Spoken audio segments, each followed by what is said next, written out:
आप पूछ रहे थे ना, आपके यहाँ के विपक्षी दल के नेता अगर ये बोलते नजर आ गए कि पाकिस्तान का इसमें हाथ है, अब आपको वो भी सुनवा देते हैं। ऑल पार्टी के साथ हुई, जो राजनाथ सिंह जी ने प्रिसाइड किया, अमित शाह जी भी वहाँ थे। हमने सब लोगों ने मिल के जो पहलगाम में इंसिडेंट हुआ है उसको सभी लोगों ने कंडेम किया, ऑल पार्टी, इर्रेस्पेक्टिव ऑफ ये वो ऐसा कुछ। और दूसरी चीज़ हमने ये कहा कि कश्मीर में शांति रखने के लिए वो अच्छा प्रयास करें और वहाँ पर शांति रखना ज़रूरी है। ये बात उनके सामने हमने रखा और उन्होंने ये कहा कि सभी एक्शन ले लें। राहुल जी कश्मीर जा इरशाद जी, मल्लिकार्जुन खड़गे थे, इनके साथ राहुल गांधी भी मौजूद थे। आतंकिस्तान बोलते नजर आए, ये तो जानते होंगे ना आतंकिस्तान किसको कहते हैं, आप ही को कहते हैं। अब मांगिए माफी, मांगिए माफी। आप कह रहे थे ना आपके यहाँ के अगर विपक्षी दल के नेता ये बोल देते हैं, कबूल लेते हैं, देखिए आप जवाब सुनेंगी फिर। अब मैं कह रहा हूँ कि देखिए, एक तो सर लेकिन जवाब से काम नहीं चलेगा, आपको माफी मांगनी पड़ेगी। जिस तरीके से आपने विपक्षी दल के नेता यहाँ उनकी बात छेड़ी थी, अब तो सबूत भी पेश कर दिए। मैं पूरा जवाब दूंगा। उन्होंने ये कहा कि शांति को बरकरार रखिए, लेकिन शांति को आप मार रहे हैं। शांति पता नहीं कौन है, ये हर बात को अपने फेवर में फेवर में नहीं लेते हैं। दूसरी बात, राहुल गांधी ने कहीं भी नहीं कहा कि पाकिस्तान ने हमला करवाया।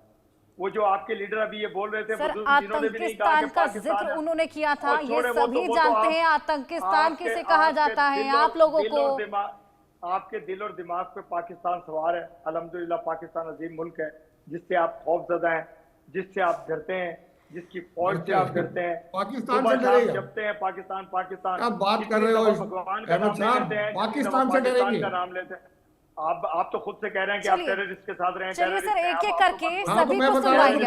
आज आपको सभी को सुनवाएंगे, आपको मनवा के ही रहेंगे। विपक्षी दल के नेता भी हमारे साथ हैं, विश्व भर के नेता हमारे साथ हैं। ओवैसी ने क्या कुछ कहा ये भी आपको सुनवा देते हैं।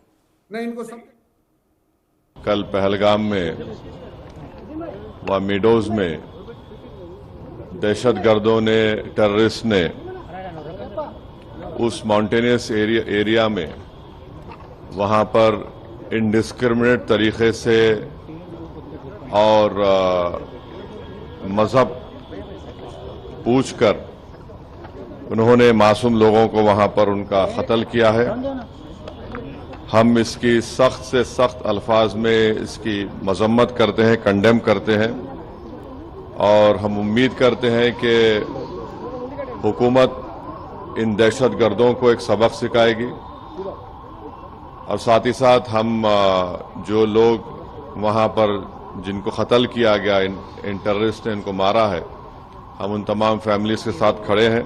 उरी हुआ, पुलवामा हुआ, ये उरी और पुलवामा से ज्यादा कंडेमनेबल इंसिडेंट है ये, क्योंकि जो सिविलियन लोग हैं वहां पर जाकर ये टेररिस्ट जो हमारे पड़ोसी मुल्क से जरूर आए हैं और वहां से आकर यहां पर हमारी सरजमीन पर। तो ये ओवैसी थे, भारतीय मुस्लिम नेता, इनको भी सुन लिया अरशाद जी आपने। लगातार सबूत मांग रहे थे ना, कबूलनामा मांग रहे थे आप। देखिए, एक होती है हकीकत, एक होता है इल्जाम। मैंने आपसे ये भी अर्ज की थी कि 12 लाख फौज के होते हुए पाकिस्तान से दहशतगर्द अंदर दाखिल कैसे हुए, सिर्फ बड़ा मासूमाना सा सवाल है। और फिर मार करके वहां से भागे कहां? क्योंकि वो राह के लोग थे, वो राह एजेंसी में वापस चले गए। मुझे कोई एक दहशतगर्द दिखाइए, कोई एक लाश दिखाइए, कोई डेड बॉडी दिखाइए। और जो मुसलमानों ने हिम्मत की और मुसलमानों ने जो आपने कोशिश की हिंदू मुस्लिम फसाद कराने की, हिंदू मुसलमानों ने दिखाया हम इंसानियत से प्यार करते हैं, हम इंसानों से प्यार करते हैं। भले वो कश्मीरी, मकबूजा कश्मीर के मुसलमान हो, भले दुनिया में कहीं के मुसलमान हो, वो इंसानियत से प्यार करते हैं, इंसानियत की बात करते हैं। आप लोग, आप दहशतगर्द हैं, आप हिंदू मुस्लिम सिख की बात करते हैं। तो क्यों नहीं सर आपके यहाँ से किसी ने एक बार भी ये कहा कि पाक में जिस तरीके से आतंकवादी पनाह लिए हुए हैं, मुस्लिम नेता ही थे, आपने सुना ना? इनको तो सुना आपने। मैं आपको अर्ज कर रहा हूँ कि हम दहशतगर्दी को ना पसंद करते हैं, ना दहशतगर्दी चाहते हैं, मैं तो मुसलसल चीख चीख के कहता हूं, आओ दहशतगर्दी को खत्म करें, आओ दहशतगर्दों को मारें, आओ मिलकर मारें। लेकिन चूंकि आपकी सोच ठीक नहीं है, मैं फिर ये भी कहता हूं कि सोच कर्नल बदलिए। संजीव सिरोही जी, आप क्या कहना चाहेंगे? बदलिए, सोच बदलिए, बस दहशतगर्दी को खत्म करते हैं, आओ मिलकर करते हैं। अगर मैं गलत बात कर रहा हूं तो इनसे भी पूछिए कि मैं गलत बात क्यों कर रहा हूं। नहीं कोई पाकिस्तान से ये कबूल मैं लेता जवाब कि देता कुछ हूं, ऐसी इजाज़त है ताकतें हैं जो आतंकी वहां पर पनाह लिए हुए हैं, जिनको छुपाया जाता है, जो कि बताया जाता है, हाफिज सईद बताया जाता है कि जेल में बंद है, आए दिन हम देखते हैं गीदड़ भपकियां देते हुए नजर आते हैं। इशाद जी, मैं आपका जवाब देता क्यों हूं। नहीं कहा जाता कि उनको सजा दी जाएगी? हर्षा जी, मैं जवाब दूं आपको? बिल्कुल बिल्कुल बिल्कुल। पहले तो इशाद जी जो ये कह रहे हैं, बार बार उस चीज़ को दोहरा रहे हैं कि वो वहाँ से आए, इतनी दूर आए, उन्होंने नाम पूछा, फिर वापिस चले गए, एक लाश नहीं मिली, ये सब चीज़ें। इशाद जी को टेररिज्म के बारे में कुछ मालूम नहीं है, तो इसलिए वो जो है सिर्फ अपने जो इनके अपने जज्बात हैं कहाँ उनसे गए? बातें नहीं नंबर गए वन। कहाँ? अब आप बोल रहे हैं, मेरे को बोलने दीजिए। नंबर दूसरा, ये कह रहे हैं जी हम तो इंसानियत की बात करते हैं। इनकी इंसानियत बलूचिस्तान में कहाँ चली जाती है, जो हजारों आदमियों को इन्होंने गायब कर दिया, घरों को, औरतों को वहां से उठा लिया, उनका आज तक नहीं पता लगा कहाँ गए हैं। वहां पे इनकी कोई मुसलमान की वो नहीं, इंसानियत नहीं आती इनकी। इनकी इंसानियत जब ही आती है जब भारत में कुछ होता है। भारत में कुछ हो तो इनकी मुसलमान की इंसानियत आ जाती है। पूरी दुनिया में कुछ हो रहा है उसमें नहीं आती। मैं मुस्लिम के खिलाफ नहीं हूँ, मुसलमान हमारे भाई हैं, और हम पिछले 70-75 साल से जितने मुसलमान पाकिस्तान में हैं उससे कहीं ज्यादा मुसलमान हमारे यहाँ हैं, और हम जो है मिलजुल के रहते हैं।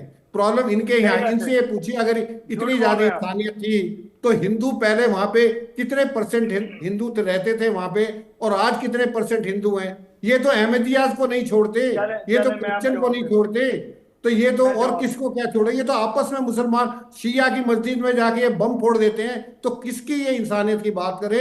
इंसानियत की बात इरशाद अहमद साहब आप ना करें तो ठीक है। आप सिर्फ इलेक्शन रैली में बोलने के लिए हैं। आप जो है कोई स्ट्रेटेजिक या कोई भी चीजें जो अहमियत की बात है उसके बारे में आप नहीं बोल सकते। आपको मालूम है अभी तक स्टेट नहीं किया। आपको जवाब देता हूँ। देखिए, आपने बात की कि जब पार्टीशन हुई तो हमारे यहाँ हिंदू और सिख बहुत ज्यादा थे। मैं आपको अर्ज करूं कि जो हिंदू और सिख यहाँ कम हुए हैं वो लोग बांग्लादेश में शिफ्ट हो गए थे जब हमसे बांग्लादेश आजाद हुआ। आज फिर वो हिंदू और सिख जो बांग्लादेश, फिर बांग्लादेश में आपने उनका भी बुरा हाल मचा दिया वहां पे।